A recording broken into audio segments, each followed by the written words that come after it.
All right, let's talk about something that can feel, well, a little mysterious, the rubric. Seriously, forget thinking of it as just a scary grading sheet, because by the end of this, you're going to see it as your secret weapon for getting the grades you want. I mean, have you ever had this happen?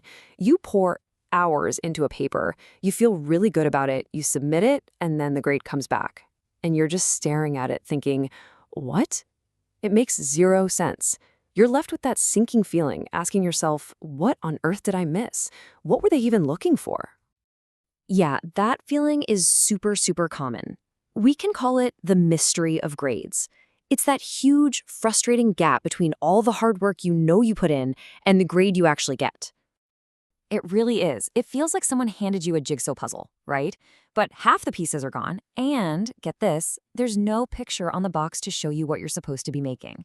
So you're just guessing, hoping you're putting things in the right spot, but what if you had the map? What if you had the picture on the box? Well, that is exactly where the rubric comes in, and I really want you to try and reframe how you think about it. It's not this scary tool your teacher uses to judge you. No. It's your personal guide. It is the map. It's what puts you back in control. So, let's get down to it. What even is a rubric? At its heart, it's just a tool that spells everything out. It tells you the specific criteria for success. It breaks the whole assignment down into smaller pieces and literally tells you, here's what an A looks like, here's what a B looks like. You know, it's like getting the rules to the game before you even start playing. Okay, so why is this so powerful? Well, there are three huge reasons. First, you can look at your own work and actually judge it fairly. Second, it gives you and your friends a shared language, so you can give each other feedback that's actually helpful. And third, this is the big one. When you get that final grade, you'll know exactly why you got it. The mystery? Gone. All right, so we get what it is and why it matters. But the real magic, the part that changes everything, is in the how. So how do you actually turn this thing into your personal success plan? Okay, here we go. This is the heart of it all. We're about to walk through a 10-step plan that's seriously going to change the way you do assignments. We're going to cover everything, from that first draft all the way to getting feedback. This is how you turn that piece of paper into a roadmap for an A. Okay, let's break down part one. This is all about you and your first draft. Step one, super easy. Read the assignment instructions.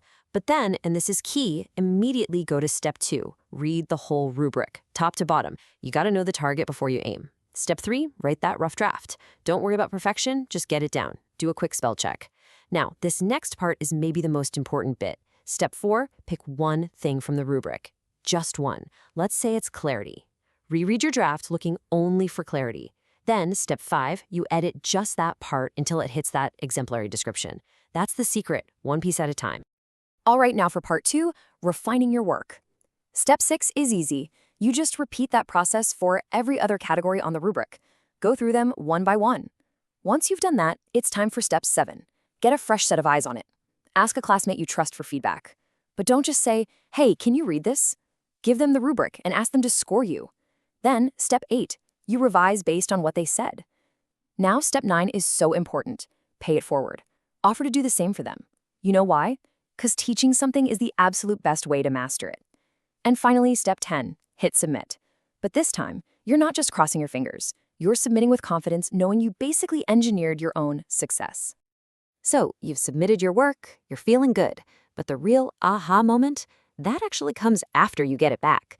This is where the rubric's magic really kicks in, because you were part of the grading process the whole time, right? So the feedback you get isn't some big secret code anymore. It's just a clear roadmap for what to do next time. That's it exactly. You already know the criteria like the back of your hand. So your professor's comments, they stop being these vague, kind of hurtful critiques. Instead, they become direct pointers that connect right back to the rubric. All of a sudden, feedback isn't something to dread. It's your action plan for the next assignment. Okay, let's look at a real example here. You can see this table, it's got the rubric criteria, the feedback you got, and what that actually means. So look at conciseness and goal. The feedback met all expert criteria. Awesome. You know you nailed those parts, so you don't have to touch them. But then check out relevant skills. The feedback isn't just this was weak, it's specific. Add skills relevant to a company of interest. Boom, you have a clear, actionable task. Same thing for unique skills. It tells you exactly what to do. See? This is how you go from vague comments to a super precise plan. So, what's the big takeaway here? It's that we've made a huge shift.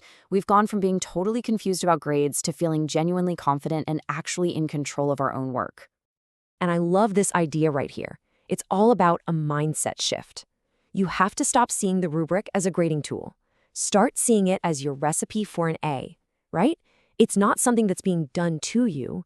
It's a recipe that's telling you exactly what ingredients you need and how much of each to bake an amazing cake.